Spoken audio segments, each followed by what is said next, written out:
Sosok mantan Menteri Kesehatan bercucuran air mata lihat Ida Dayak.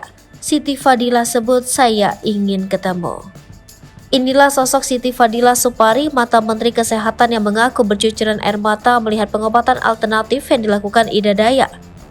Saking salutnya terhadap Ida Dayak, Siti Fadila Supari bahkan ingin sekali bertemu dengan perempuan asal Pasir, Kalimantan Timur tersebut. Pengakuan Siti Fadila itu diungkapkan saat berbicara di acara Catatan Demokrasi TV One. Seperti diketahui, pengobatan alternatif permasalahan tulang yang dilakukan Ida Dayak viral dan menjadi sorotan luas. Ida Dayak yang mengobati pasiennya hanya dengan mengurut bagian tubuh yang bermasalah dengan minyak racikannya itu tidak memungut biaya pada pasiennya.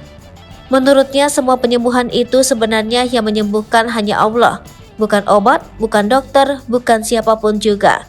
Ida Dayak sendiri dalam beberapa kesempatan mengatakan bahwa ini semua kehendak Allah, bukan karena dia. Siti Fadila mengaku setiap hari mengamati pengobatan yang dilakukan Ida Dayak. Dia melihat ada kesejukan dalam pengobatannya. Akhirnya dia menyimpulkan bahwa Ida Dayak ditakdirkan datang ke masyarakat umum di Jawa itu sudah keberkahan. Bahkan Siti Fadila pun berlinang air mata melihat Ida Dayak mengobati pasiennya. Dikutip dari Wikipedia, Dr. Siti Fadila Supari lahir di Surakarta, Jawa Tengah pada 6 November 1949. Siti Fadila menyelesaikan sekolah atasnya di SMA Negeri 1 Surakarta. Ia menerima gelar sarjana di Universitas Gadjah Mada pada tahun 1972.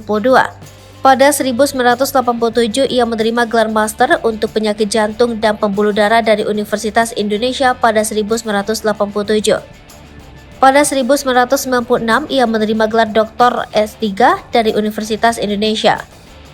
Pada 1993 ia mengambil kursus kardiologi molekuler di Heart House, Washington DC, Maryland, Amerika Serikat, dan kursus epidemiologi di Fakultas Universitas Indonesia. Pada 1998 ia kursus preventif kardiologi di Göteborg, Swedia, dan peneliti di Bowman Gray Comparative Medicine, Universitas Wake Forest, Amerika Serikat.